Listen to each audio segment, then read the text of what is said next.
So today I'm going to talk about the feeling of needing approval. Now, this is something that has been constantly, or at least fairly constantly, with me most of my life, and it is something that often comes up in sessions with clients as well. It's kind of one of those deep, dark pains that nobody really likes to talk about, but everybody experiences to some degree or another. So, this need for approval in relation to following your purpose, following your dreams, following your excitements, doing your work. When we're running a business or we are beginning to put ourselves out there and to share the messages that we have to share, we often tend to come up against other people's ideas and other people's opinions. And, you get your haters and you get your family who, maybe they're trying to protect you, maybe they're trying to help you, maybe they're passive aggressive. They're always kind of putting their input in there on top of your own doubts and fears. Now, these kind of experiences can sometimes be so painful and so intense that we simply shut down. We stop offering what we're doing, our gifts. We stop putting ourselves out there. We close our businesses down. We go get a job. We stop writing. We stop singing. We stop creating. And in my case, I stopped doing sessions. One comment from someone who didn't even actually really know me very well was very debilitating for me for many years. And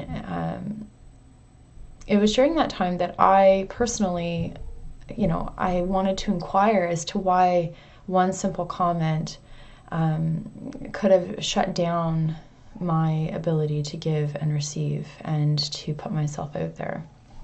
Why it was enough to wound me to such an extent that I no longer felt confident in giving, in doing something that had come so naturally to me.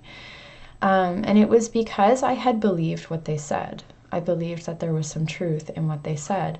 And to a degree there was. I wasn't believing in myself. I wasn't fully being myself in my work. And so when they shared their opinion of me, of my work, in a way it was true. I was being flaky.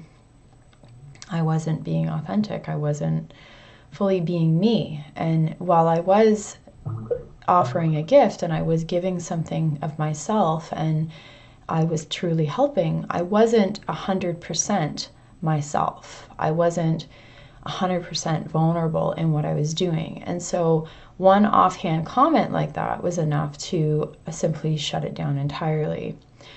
And so often when we find that people make comments to us like that, and we find that them to be very debilitating, it is because we believe that about ourselves at some place or some time, or we feel that we're not being 100% us, we're not being 100% authentic.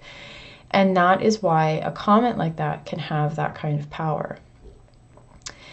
So the solution to this is to look at whereabouts in what you're doing, what you're doing and how you're being is not being 100% you. Because if you are being 100% you, a comment like that is not going to have an effect. It's just not, because you're not going to feel the validity of it. It's not going to sting to that degree because you simply cannot see it from their perspective. You will not be able to receive it, to take it in, because it will be so obviously not about you. So if that is what you're experiencing right now, sit back and just look at, where is this coming from? Where is this inside of me that feels like I'm not being 100% true, or whatever it is that they said that you found triggering? And ask yourself, is there any place inside of me where that is the case? And that is going to shed a huge light on what's going on. And then that comment can then become a gift for you to show you where you're out of alignment. I hope that helps.